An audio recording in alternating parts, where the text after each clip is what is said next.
अगर आप हिंदुस्तानी हैं या आप इंडिया में रहते हैं तो आपको जरूर पता होगा कि कड़ी क्या होती है और ज्यादातर लोगों की यहाँ पर कड़ी फेवरेट होती है। पर अगर मैं आपसे कहूँ कि कड़ी से कत्ल हुआ है या कड़ी में कत्ल हुआ है तो क्या आप यकीन कर पाएंगे? नमस्कार, आपका स्वागत है एक बार फिर से मेरे YouTube चैनल पे और मैं हूँ आपके साथ रितिका। ये कहानी है सिंगापुर के 34 साल के आया कानू की। आया कानू के परिवार में 18 दिसंबर 1943 से पहले सब ठीक चल रहा था। वह अपनी पत्नी और 3 बच्चों के साथ सिंगापुर में एक छोटे से घर में रहा करता था। घर के पास एक चर्च था जिसमें आया कानू केयर टेकर था। आया कानू की आमदनी कम थी लेकिन परिवार संतुष्ट था। साल 1943 में 18 दिसंबर की तारीख को आया कानू की पत्नी नागरता ने पुलिस स्टेशन जाकर बताया कि उसका पति 6 दिनों से गायब। उसने बताया कि आया कानू कसिनो खेलने की बात कहकर गया था। उसने कहा था कि वो 2-3 दिन तक लौट आएगा।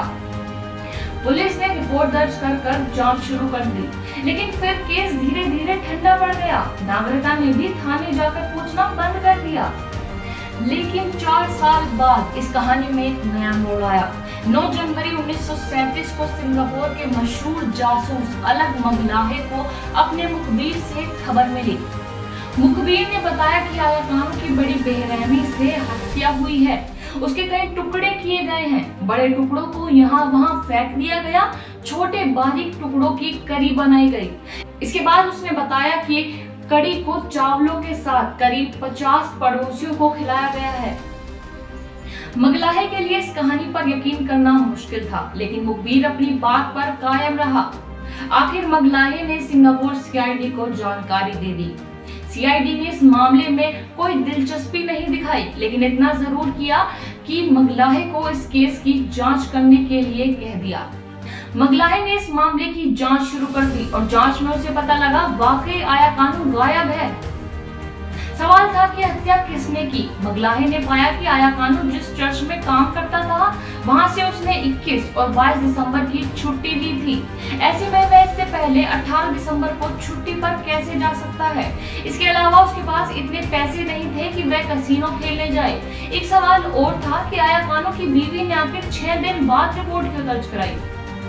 मगलाहे ने जानकारी जुटाई कि आया कानू के 3 साले और उनकी बीवियां भी हैं। एक साला सिंगापुर सरकार में अफसर है जो सुनसान जगह पर एक सरकारी बंगले में रहता है।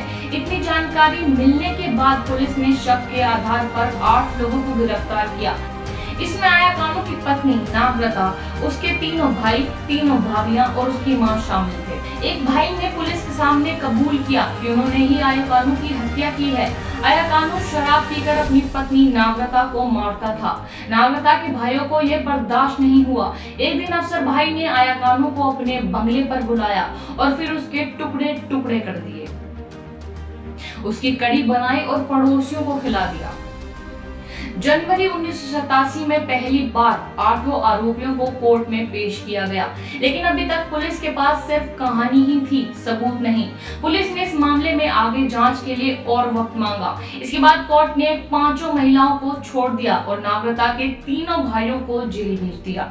पुलिस 4 साल तक छानबीन करती रही, लेकिन कोई सबूत नहीं मिला। आखिरकार 1991 में 4 साल जेल में रहने के बाद 3 भाई रिहा हो गए।